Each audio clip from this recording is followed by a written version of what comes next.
Welcome back to Straight Talk. Once again, if you're just tuning in, this is our stripped down version. We're doing a 30-minute segment this week. And as you can see, Mike Stock and also Christine Chrissy Taylor. Taylor were unable to be here for this week's taping. So I'm sitting in with Regan Stock Jacobs. Jacob Stock. Stock. Pardon me. That's good. Yeah, it's okay. You get it. Yeah, so the thing with a Wisto Mm-hmm. lottery, I thought, well, it must have gone through. But I think what happened was, from my understanding, the Mohawk Council was opened to talks with Peter Paul during the summer, and Peter Paul and Mike DeLille had met to discuss a private public venture and how would that work out, and then they were both going to look into it and then launch a public relations campaign based on what was developing basically. And then you didn't hear anything about it. And then you did see these lottery terminals popping up at certain businesses in the community. And of course, near Paul's Cable. So you're right. I think at the time I was like, oh, I guess they did it. And there's so much more things going on in this community that sometimes we tend to lose sight of things as they're developing. So you just assume, okay, well, something must have happened. When they made the big announcement, I think people were just like, oh, well, I guess we're going to hear more about it anyways. And then all of a sudden, before an agreement or arrangement could be met, the Awista lottery launched. So it left the Mohawk Council in a predicament, I guess, that they were in the midst of drafting regulations that could regulate the Awista lottery here in Ganawage. I'm not sure if it was a surprise or not. I don't know. I from what I understand, we will be speaking to some of the owners of the Awista lottery in the near future. Mohawk Council is not giving a comment at this time. All we know is what was already out there through other press and things like that. So at this point, Peter Paul has said that he was informed by Mohawk Council that they did not want to do business with him any longer. That's the impression that I had. That's what I understood too. So at this point, this is where we get to the legal matter, and now he's also talking about community-wide investment, so that the company will be offering shares until January 1st. If people want to buy a share, they're more than welcome to. It's I think the offering is $500 a share, and it's until January 1st. So, there's information, but there's not a lot of information, and I guess with the Mohawk Council not saying anything, any further to clarify or even, reiterate maybe their initial position, I'm not sure. The thing, I guess, one of the questions that I would have, or one of the things I wonder about, is what kind of responses have been in the community.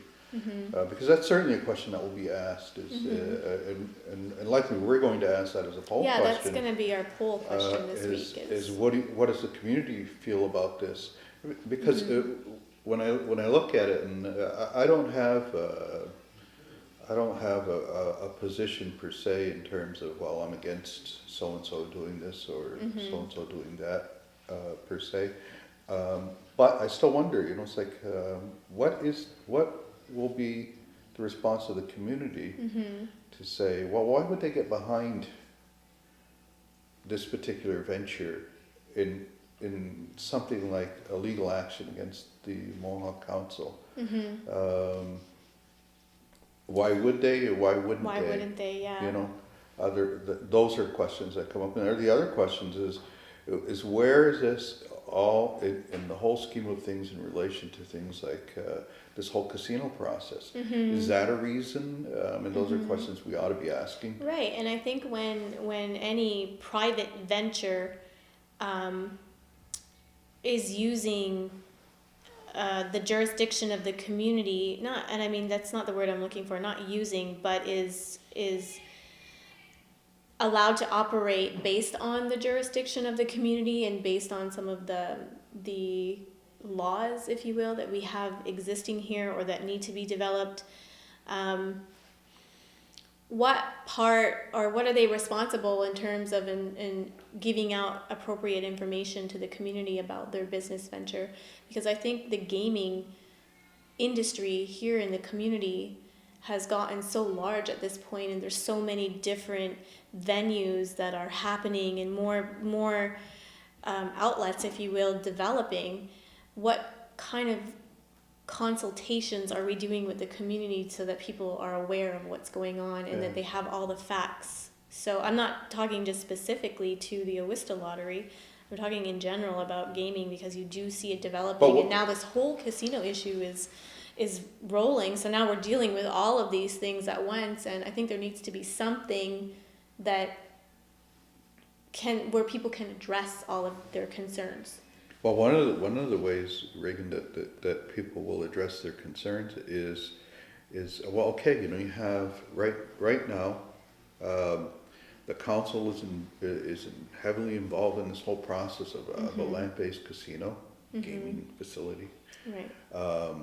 And then you have all of these other sort of privately owned gaming facilities. Well, basically card houses, right? Poker. And one of the questions would be is in what way does that benefit the community? In at least one case that I know of, one of the things they do is the people involved before it was even set up were funding things in the community, needs in the community.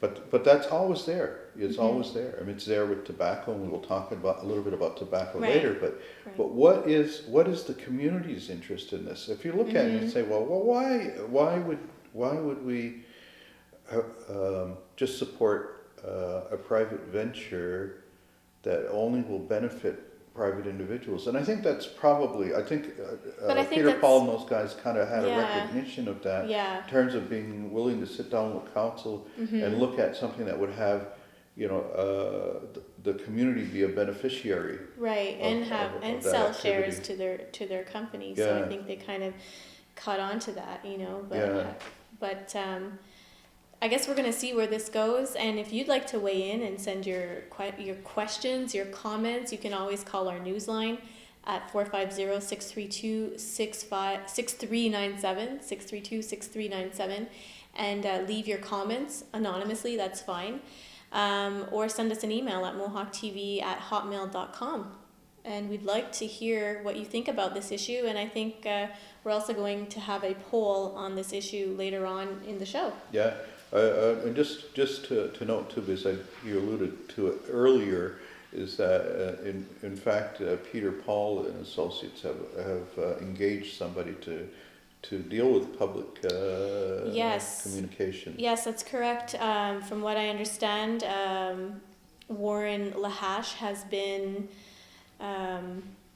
asked by the Awista Lottery and Company to handle all future public relations. So I did speak with Warren via email, and we were going to do an interview, but at this point I believe that they're launching a PR campaign, so I think in the next coming weeks we're going to be sitting down with him and maybe somebody else from the Awista Lottery to talk more at length about this and get some answers.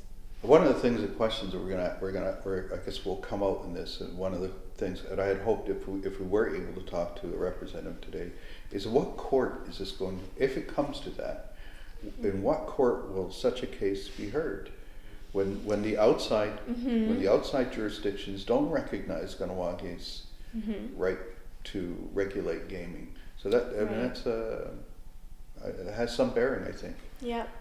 Anyways. Okay. So I guess we're going to take a really quick commercial break. We'll come back with more here on Straight Talk. Stay tuned, and we'll be right back after this quick message.